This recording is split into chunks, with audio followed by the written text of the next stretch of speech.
राज्यात झालेल्या विधानसभा निवडणुकीनंतर उद्धव ठाकरे जे आहेत ते पहिल्यांदाच नाशिक दौऱ्यावरती येत आहेत। नाशिकमध्ये निर्धार शिबिराचं जे आहे ते आयोजन करण्यात आलेलं आहे आणि आपण सध्या ज्या ठिकाणी शिबिर होणार आहे त्याच परिसरामध्ये आहोत। या ठिकाणी जर बघितलं तर मोठी बॅनरबाजी आपल्याला या ठिकाणी बघायला मिळत आहे।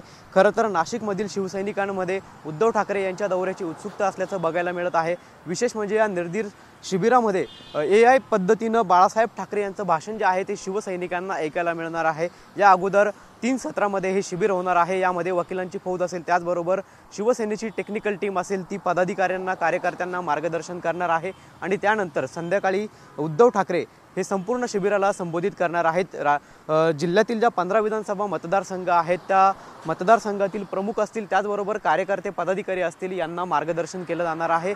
आगामी काळात होणाऱ्या महापालिका निवडणुका असतील, त्याचबरोबर स्थानिक स्वराज्य संस्थांच्या निवडणुका असतील, या निवडणुकींच्या पार्श्वभूमीवरती या शिबिराला आता विशेष महत्त्व जे आहे ते प्राप्त झाल्याचं आपल्याला बघायला मिळत आहे। मात्र पदाधिकाऱ्यांमध्ये जे रात्री होणार बाळासाहेब ठाकरे यांचं जे भाषण आहे त्या भाषणाकडे लक्ष लागल्याचं आपल्याला पाहायला मिळतं।